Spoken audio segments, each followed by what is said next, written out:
السلام عليكم ومرحبا بكم. كنتمنى تكونوا بخير وعلى خير وفي صحه جيده ان شاء الله. عارفه طولت عليكم وغبرت عليكم. وجدت لكم وصفه جديده اللي هي الكبسه بالدجاج. كتجي زوينه ولذيذه بزاف. خديتها من عند ساره بنت عمتي. هذه الوصفه صراحه اول مره غنجربها وعجباتني وقلت علاش لا ما نبارطاجيهاش معكم، حيت كتستحق تجربه فعلا لذيذه بزاف. غادي نبداو بالمقادير وطريقه ديال التحضير. عندي في المقادير 2 ديال البصلات، غادي نقطعهم قطع صغيره بهذا الشكل هذا، وعندي 3 الفصوص ديال الثوم غادي نحكهم، وعندي 2 ديال المطيشات محكوكين كذلك في القدر. غادي ندير الزيت وكذلك معلقه كبيره ديال الزبده. غادي نضيف ليها البصله اللي شلضنا والفصوص ديال الثومه حتى هما محكوكين، ونخلط المكونات مع بعضياتهم مزيان ونخليهم حتى كيتحمروا، كيولي داك اللون ديالهم محمر بزاف. عندي الرز بسمتي كذلك. انا خديت كيلو، نتوما شوفوا على حسب الكميه اللي نتوما بغيتو، هو راه كيكثر. كيف كتشوفوا الشكل ديالو. غادي نضيف ليه الماء، نغطيه بالماء ونخليه جانبا. انتما كتشوفوا هنا عندي البصله تحمرات، غادي نضيف ليها قطع ديال الدجاج على حسب الكميه اللي بغيتو اللي متوفره عندكم. غادي نخليه غير واحد شويه، نحركوه هكا غير حتى ديك الجلده ديالو كتحمر واحد شويه صافي. وغادي نضيف ليه المكونات الاخرين.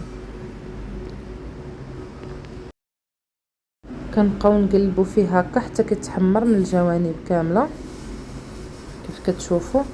وغادي نضيف ليه مطيشه اللي حكينا، الطماطم، والعافيه تكون مهيله شويه ما تكونش مجهده، ومعلقه كبيره ديال الطماطم مصبره، و2 معالق كبار ديال صوص صوجا اللي متوفر عنده من الاحسن كتجي زوينه. عندي الاعشاب هنا، عندي النجمه اللي هي الباديانا، حبه الهيل وقرنفل، عندي كذلك ضامه ديال الدجاج، ورقه سيدنا موسى والقرفعوات. غنخلطوا هاد المكونات كاملين. عندي طريف ديال الحامض، انا ما لقيتش داك الحامض الاسود، درت غير الحامض العادي.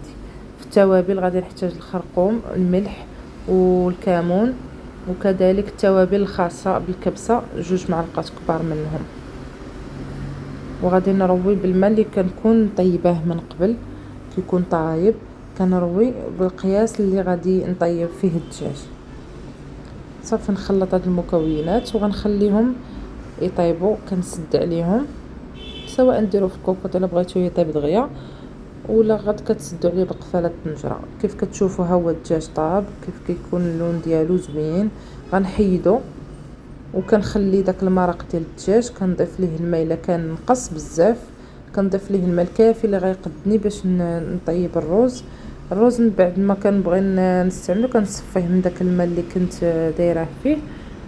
صافي. وكنضيفو لهداك المرق ديال الدجاج، كنحركو ونخليه جانبا يطيب. مره كنحركو صافي، وكنخليه يطيب في هذا الماء هذا حتى كينشف مزيان، كيجي زوين بزاف. من بعد ما كيطيب كنخليوه طافي واحد 2 دقائق، طافين عليه ومسدود عليه القفاله باش كيجي حبه على حبه. ما نعاودش لكم، كيجي لذيذ بزاف بزاف. صراحه اول مره غادي نجربها، عجباتني لذيذه، وبداك الاعشاب المنسمه اللي فيها، والدجاج اللي هو محمر. من بعد ما نخرج نحيدوه من القدر كندخلوه الفران غير كيتحمر، كيشد اللون، واصلا كيتحمر لكم في الطياب. وبصحه والراحه، نتلاقاو في وصفه جديده ان شاء الله.